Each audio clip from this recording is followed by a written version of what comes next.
લાજપોર જેલમાં કેદીને સુવિધા આપવા માટે જેલરના નામે લાંચ માંગવા મામલે પોલીસ ફરિયાદ।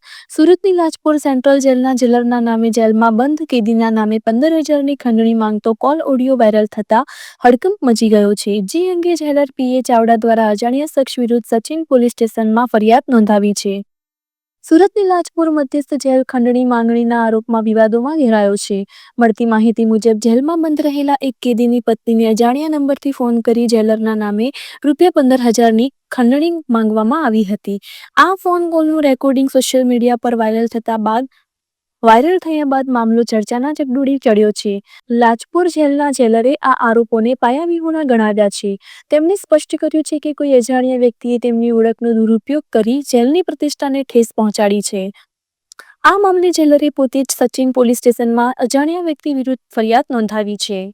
પોલીસે આ મામલે ગુનો નોંધી તપાસ શરૂ કરી છે। વાયરલ થયેલી કોલ રેકોર્ડિંગના આધારે શંકાસ્પદ ફોન કરનારને શોધી કાઢવાના પ્રયાસો શરૂ કર્યા છે।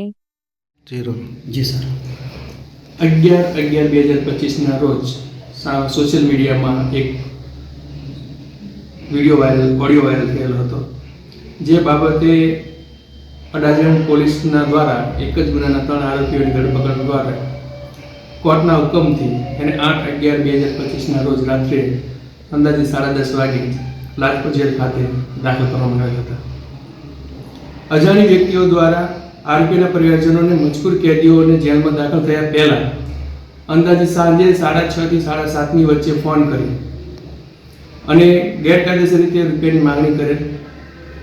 અજાણી વ્યક્તિ દ્વારા ફોનથી એક જ સમયે અને એક જ નંબરનો ઉપયોગ કરી પરિવારજનો પાસેથી માંગણી કરેલ।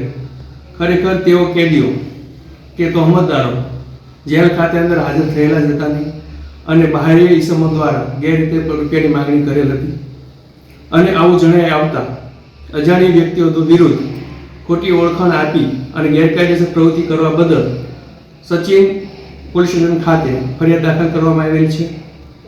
અને આપના માધ્યમ દ્વારા જણાવવાનું કે જાહેર જનતાને કોઈ પણ પ્રકારના આવી રીતના ફોન દ્વારા કે વિડીયો કોલ દ્વારા કોઈ પણ રૂપિયાની માંગણી કરવામાં આવે તો સતર્ક રહી નજીકના પોલીસ સ્ટેશનમાં ફરિયાદ નોંધાવી અથવા તેમને જાણ કરી અને તેઓના વિરુદ્ધ કાયદેસરની કાર્યવાહી કરવા આપ સર્વ લોકોજનોને અપીલ છે।